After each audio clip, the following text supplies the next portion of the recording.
You're 23. You've done everything on the checklist: the degree, the internship, the LinkedIn headline you cringe at slightly. And you're standing in a grocery store doing mental math on whether you can afford both the eggs and the thing you actually wanted for dinner, while somewhere a member of Congress is trading stocks based on information you will never, in your entire life, have access to. Welcome to the economy we inherited. Let's actually talk about it, because I'm tired of being told this is just how being young feels when the numbers say something very different, and very specific, and honestly a little enraging once you actually line them up. Let's start with food, because it's the most basic, most humiliating place for this to show up, and also the one nobody wants to admit out loud, because it feels embarrassing in a way that job, stuff, or rent stuff somehow doesn't. Adult members of Gen Z are dealing with food insecurity at more than double the rate of the average American. Roughly 1 in 3 of us have had trouble affording enough food at some point. 1 in 3. Say that out loud to yourself for a second, because it doesn't fully land the first time you hear it. Compare that to fewer than 1 in 5 millennials and Gen Xers reporting the same thing, and fewer than 1 in 10 boomers. That's not a smooth downward slope by age, that's a cliff, and Gen Z is standing right at the edge of it, holding an empty grocery bag. This isn't a Gen Z personality trait, some generational quirk about avocado toast or oat milk lattes. This is a Gen Z economic condition, measurable, documented, and those two things, personality trait and economic condition, are being described with the exact same lazy language by people who should genuinely know better.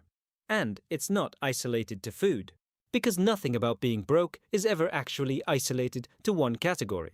It just bleeds into everything else you touch. Right now, 42% of Gen Z report living paycheck to paycheck.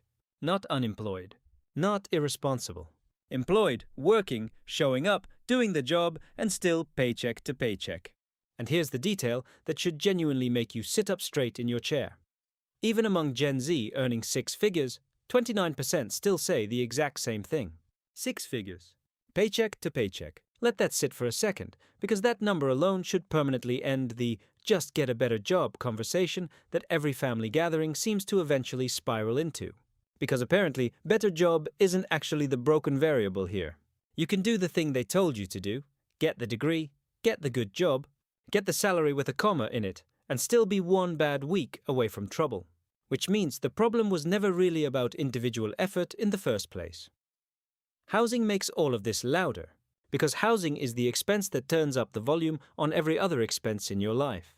The median home price in the US is sitting north of $436,000, with mortgage rates hovering around 6%, which means the old advice about keeping housing under 30% of your income has basically become a nostalgic little fairy tale instead of an actual achievable plan for most renters and first-time buyers.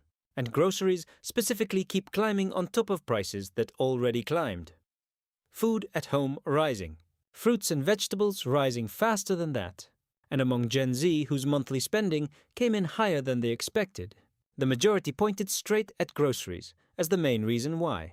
It's not one big dramatic expense wrecking everyone's budget.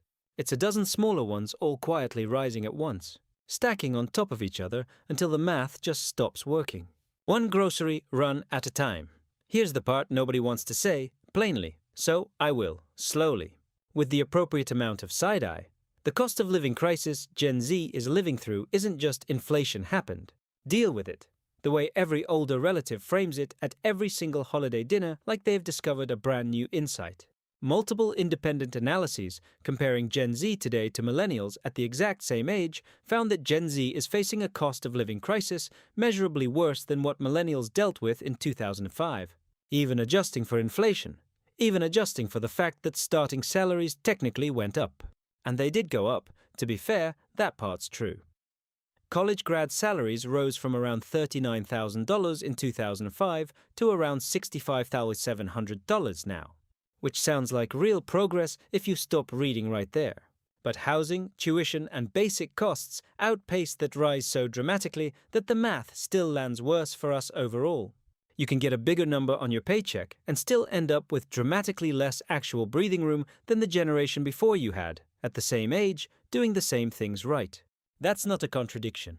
That's just what happens when the cost side of the equation quietly grows faster than the income side for 20 straight years, while everyone kept pointing at the wage number going up like that was the whole entire story, conveniently leaving out the other half of the math.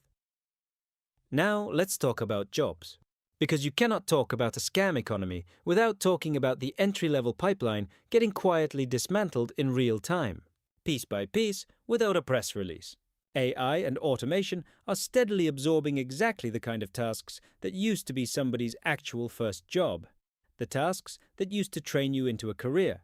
That used to be how a 22-year-old became a 30-year-old with actual experience. Companies aren't necessarily firing people over this.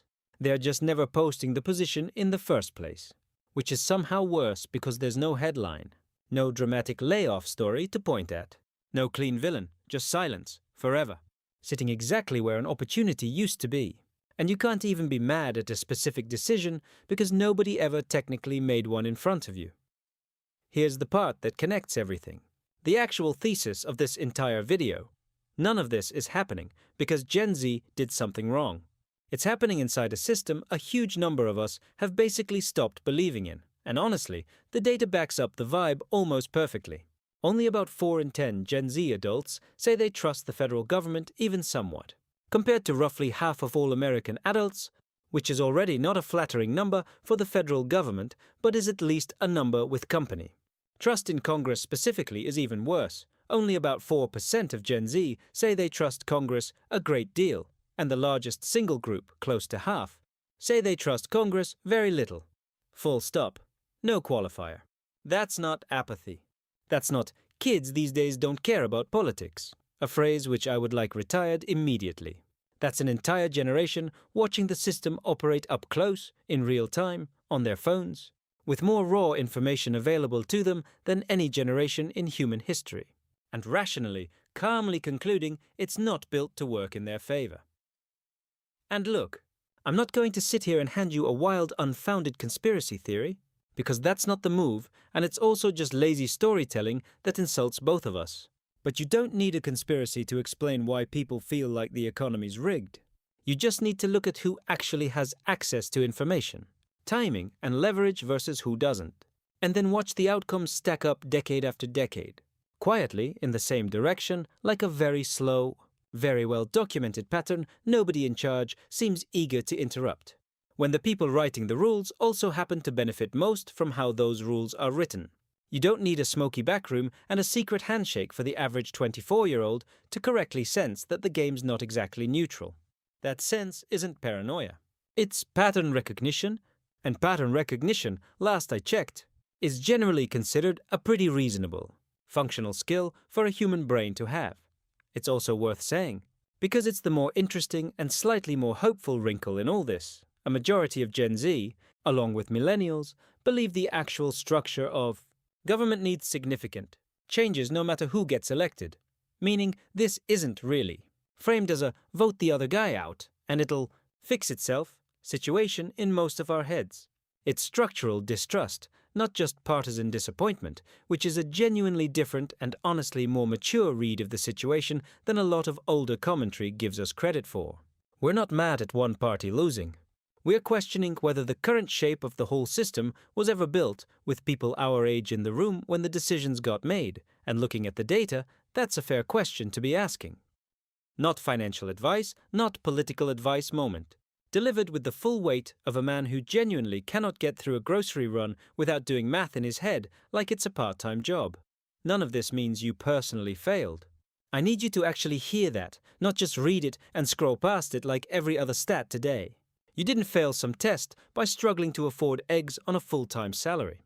You're reacting completely rationally to conditions that are objectively, measurably worse than what the generation before you inherited. At the same age, doing the same things right, ticking the same boxes, following the same advice. The food insecurity numbers are real. The paycheck-to-paycheck numbers are real, even at 6 figures. The trust numbers are real. You're not imagining a vibe out of nowhere. You're describing a documented, researched, footnoted pattern with your own actual lived experience. And that gap between this feels wrong and this is measurably wrong is smaller than most of us were ever told it was. So here's where I land. Because I genuinely don't think 8 straight minutes of pure doom actually helps anybody. Myself included, I've got my own eggs to worry about. The reframe isn't just wait it out or manifest abundance or any of that particular flavor of nonsense that shows up in the replies of every finance influencer's worst video. It's smaller and more honest than that. Name the actual mechanism instead of quietly blaming yourself for the outcome. If you're skipping meals some weeks, that's a cost of living failure, not a discipline failure. If you're job hunting into a wall of silence for months on end, that's a hiring pipeline failure, not a resume failure, no matter how many times you rewrite the bullet points. If you don't trust the people currently making decisions about your future, that's not cynicism, that's an accurate read of the actual data sitting right there in front of both of us. Naming it correctly doesn't fix it overnight. I wish it did, but it does mean you stop spending your limited, precious energy being mad at yourself for a system that was, provably, never built with you in the room when the decisions got made. If you want more of this, the actual receipts behind why everything currently feels rigged, minus the doom-only version, and minus the fake optimism version some other channel's going to try to sell you. Subscribe, so future me can keep doing the math nobody else bothers to show their work on. Okay, back to the grocery store, still doing the eggs math, still losing. See you in the next one.